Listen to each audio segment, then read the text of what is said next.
ہر طرح کی تعریف اللہ کے لیے ہے جس نے ہر چیز پیدا کر کے ٹھیک اندازے پر رکھا. اس نے مومنوں کے لیے نیکیوں کے دروازے کھولے اور وہ ان سے پوری طرح واقف اور باخبر ہے. انہیں نیکیوں کی راہ دکھلائی اور انہیں اس چیز کے بارے میں بتایا جو مرنے کے بعد ان کے لیے ذخیرہ ہوگی. میں اس کی بہت زیادہ حمد بیان کرتا ہوں اور اس کا بہت زیادہ شکر بجا لاتا ہوں. میں گواہی دیتا ہوں کہ اللہ کے سوا کوئی معبود نہیں، وہ یکتا ہے، اس کا کوئی شریک نہیں. اور میں گواہی دیتا ہوں کہ ہمارے سردار اور نبی محمد اللہ کے بندے اور اس کے رسول ہیں. آپ لوگوں میں سب سے پاکیزہ، سب سے زیادہ سخی اور نیک ہیں. اللہ کا درود و سلام اور برکت نازل ہو آپ پر، آپ کی آل و اصحاب اور بیویوں پر، اور قیامت تک ان کی اچھی طرح پیروی کرنے والوں پر. اما بعد، مومنو، میں خود کو اور آپ کو اللہ کے تقوی کی وصیت کرتا ہوں. عمریں چھوٹی ہیں اور اعمال تھوڑے ہیں، امیدیں دراز ہیں. فنا ہونے والے گھر سے باقی رہنے والے گھر کی طرف بلا شک منتقل ہونا ہے.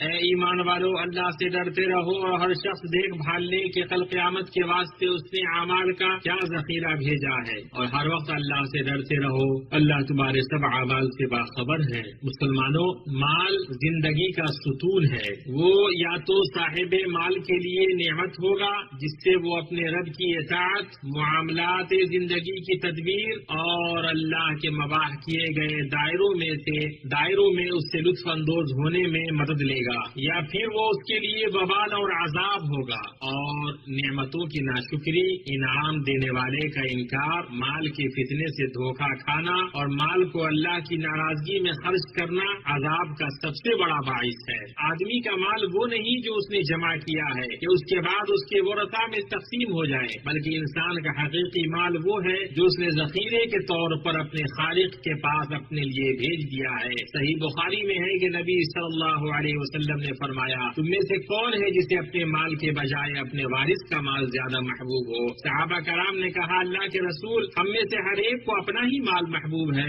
آپ نے فرمایا، پھر اس کا مال تو وہی ہے جو اس نے آگے بھیج دیا، اور اس کے وارث کا مال وہ ہے جو وہ اپنے پیچھے چھوڑ کر چلا گیا. مومن کے لیے کتنا اچھا ہے کہ اس کے مرنے کے بعد اس کا نشان باقی رہے اور اس کے رب کے پاس ذخیرہ ہو، کیونکہ اہل قبور اپنی قبروں میں گروی ہیں، اعمال سے کٹے ہوئے ہیں، اور جو بھی انہوں نے اپنی زندگی میں کیا ان کا حساب لیا جائے گا. کامیاب انسان وہ ہے جو مر جائے اور اس کا عمل باقی رہے، وہ چلا جائے اور اس کا اثر قائم رہے.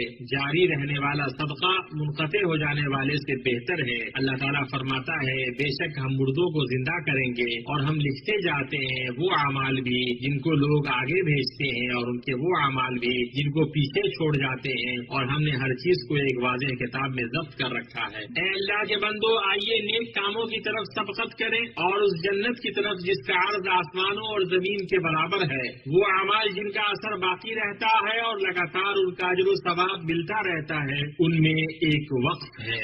وقف بھلائی کے افضل اور نفع بخش دروازوں میں سے ہے، اس لیے کہ اس میں اس کا اصل باقی رہتا ہے اور اس کا فائدہ جاری رہتا ہے. وہ قائم رہنے والا اصل اور ہمیشہ رہنے والا اجر ہے. وقف کرنے والا اگر فوت بھی ہو جائے تو انشاءاللہ اس وقت کا اجر اس سے منقطع نہیں ہوگا. یہ مسلمانوں کی خصوصیتوں میں سے ہے جس کی طرف کے بار ائمہ نے اشارہ کیا ہے. صحیح مسلم میں ہے کہ رسول اللہ صلی اللہ علیہ وسلم نے فرمایا، جب انسان فوت ہو جائے تو اس کا عمل منقطع ہو جاتا ہے سوائے 3 اعمال کے: صدقہ جاریہ، یا ایسا علم جس سے فائدہ اٹھایا جائے، یا نیک بیٹا جو اس کے لیے دعا کرے. مومنو، اوقاف نبی صلی اللہ علیہ وسلم کے اولین توجہات میں سے تھا. آپ نے مدینہ منورہ ہجرت کرنے کے شروعاتی دنوں میں ہی اس جگہ مسجد بنانے کا حکم دیا جہاں آپ کی اونٹنی بیٹھی تھی. چنانچہ مسجد قباء اور مسجد نبوی کی تعمیر نبی صلی اللہ علیہ وسلم کی ہجرت کے بعد کا پہلا عملی وقت تھا. آپ صلی اللہ علیہ وسلم اپنے صحابہ کو صدقہ جاریہ پر ابھارتے تھے. جب رسول اللہ صلی اللہ علیہ وسلم مدینہ آئے تو وہاں بیر روما کے سوا کہیں بھی پینے کا میٹھا پانی نہ تھا. رسول اللہ صلی اللہ علیہ وسلم نے فرمایا، ہے کوئی جو روما کا کنواں خرید کر اپنے اور تمام مسلمانوں کے ڈولوں کو یکساں کر دے، یعنی تمام مسلمانوں کے لیے وقف کر دے،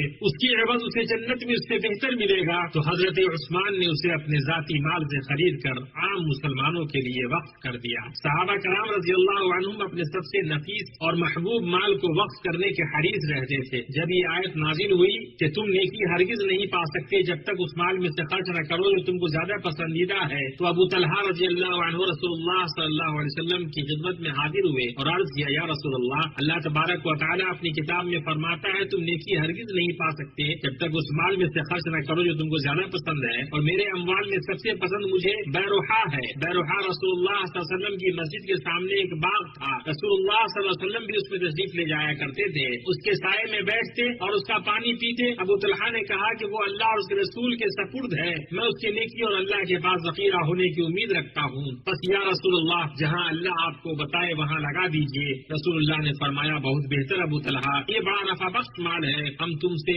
اسے قبول کر کے پھر تمہارے ہی حوالے کر دیتے ہیں اور اب تم اسے اپنے عزیزوں کو دے دو۔ اس آیت نے اپنے محبوب مال کو خرچ کرنے پر ابھارا، لیکن ابو طلحہ رضی اللہ عنہ نے آگے بڑھ کر اپنے سب سے محبوب مال کو دے دیا۔ آپ صلی اللہ علیہ وسلم نے اس عمل کو پسند فرمایا اور انہیں حکم دیا کہ اپنے قریبیوں کو دے دیں۔ یہ عمر فاروق رضی اللہ عنہ ہیں۔ آپ کو خیبر میں ایک زمین ملی تو آپ نبی کریم صلی اللہ علیہ وسلم کی خدمت میں حاضر ہوئے اور عرض کیا کہ مجھے ایک زمین ملی ہے اور اس سے عمدہ مال مجھے کبھی نہیں ملا، آپ اس کے بارے میں مجھے کیا حکم دیتے ہیں؟ آپ صلی اللہ علیہ وسلم نے فرمایا کہ اگر چاہو تو اصل جائیداد اپنے قبضے میں روک رکھو اور اس کے منافع کو خیرات کر دو۔ چنانچہ عمر رضی اللہ عنہ نے اسے اس شرط کے ساتھ صدقہ کیا، یعنی وقف کیا کہ اصل زمین نہ بیچی جائے، نہ ہبہ کی جائے اور نہ وراثت میں کسی کو ملے، اور فقراء، رشتہ دار، غلام آزاد کرانے اللہ کے راستے کے مجاہدوں، مہمانوں اور مسافروں کے لیے وقف ہے۔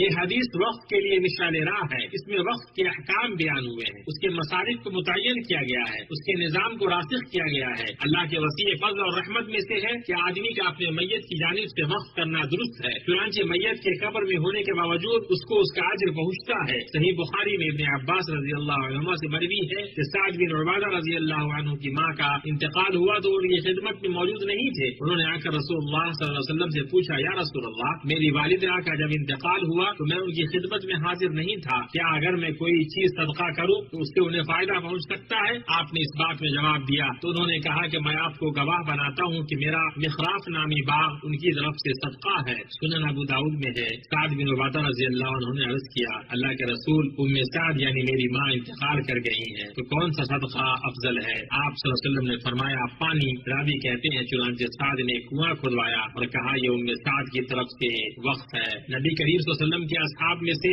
جن کو وقف کی استطاعت تھی انہوں نے اللہ کے لیے وقف کیا۔ حضرت جابر رضی اللہ عنہ فرماتے ہیں مہاجرین اور انصار میں سے کسی ایسے شخص کو نہیں جانتا جس کے پاس مال تھا مگر اس نے اس مال کو صدقہ جاریہ کے لیے نہ لگا دیا ہو، جو نہ کبھی خریدا جا سکتا تھا، نہ ہبہ کیا جا سکتا تھا اور نہ وراثت میں مل سکتا تھا۔ مومنو، وقت میں اللہ سے ثواب کی امید اور اس کی جنت اور اس کی رضا کی طلب کے ساتھ اس میں تعاون اور محبت کے جذبے کو پھیلانا اور قرابت داری اور بھائی چارے کے بندھن کو قائم کرنا شامل ہے۔ یہ ہمدردی، رحمدلی اور محبت انسانوں کو ایک جسم جیسا بنا دیتی ہے۔ وقت مال کی پائیداری، بقا اور تحفظ، اس سے مسلسل حصول نفع اور اس میں صحیح طریقے سے تصرف نہ کرنے والوں سے بربادی سے بچانے کی ضمانت ہے۔ وقت اطاعت کے عظیم ترین اعمال اور قربتوں میں سے ہے اور اس کا فائدہ زندہ اور مردہ سب کو شامل ہے۔ زید بن ثابت رضی اللہ عنہ کا قول ہے ہم زندہ اور مردہ کے لیے وقت سے بہتر کوئی چیز نہیں پاتے ہیں۔ جہاں تک میت کی بات ہے تو اس کا اجر اس کو جاری رہتا ہے اور جہاں تک زندہ کی بات ہے تو یہ وقت باقی رہتا ہے، نہ تو یہ ہبہ کیا جا سکتا ہے، نہ وراثت میں دیا جا سکتا ہے اور نہ ہی وہ اسے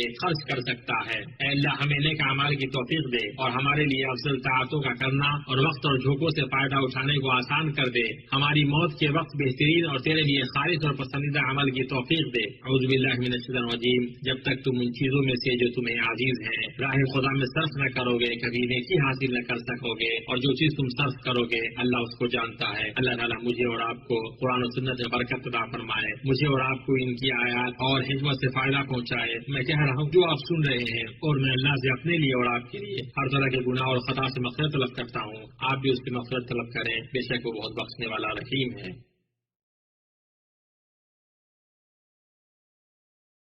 ہر طرح کی تعریف اللہ کے لیے ہے جس کی قدرت عظیم ہے، اس کی حکمت بلند ہے، اس کا نام بابرکت ہے اور اس کے سوا کوئی معبود برحق نہیں۔ میں اس پاک ذات کی اس کی نعمتوں پر حمد بیان کرتا ہوں اور اس کی نوازشوں پر شکر بجا لاتا ہوں۔ میں گواہی دیتا ہوں کہ اللہ کے سوا کوئی معبود نہیں، وہ یکتا ہے، اس کا کوئی شریک نہیں، وہ اپنی بلندی میں یکتا ہے۔ میں گواہی دیتا ہوں کہ ہمارے سردار اور نبی محمد اللہ کے بندے اور رسول ہیں، آپ خوشخبری دینے والے اور ڈرانے والے اور روشن چراغ ہیں، رسولوں میں سب سے افضل اور نبیوں میں سب سے آخری ہیں۔ اللہ کا درود و سلام اور برکت نازل ہو آپ پر، آپ کے آل و اصحاب پر، تابعین پر اور قیامت تک ان کی اچھی طرح پیروی کرنے والوں پر۔ اما بعد مومنوں، وقت مختلف ابواب میں مسلمانوں کے خرچ کرنے اور نوازنے، کوشش اور دلچسپی کی ایک روشن ثقافتی تصویر ہے۔ اس سے مسلمان اپنے معاشرے کو فائدہ پہنچاتا ہے اور اس کی ترقی میں حصہ ڈالتا ہے۔ اوقاف میں مسلمانوں کی سماجی یکجہتی پر تربیت اور ترقی میں اس کی حصہ داری پر زور ہے، جیسے مساجد، ہسپتال، یونیورسٹیوں میں تحقیقی مراکز، بیواؤں اور یتیموں کے لیے اوقاف اور دیگر سہولیات جن سے لوگ فائدہ حاصل کرتے ہیں کی تعمیر میں حصہ لینا۔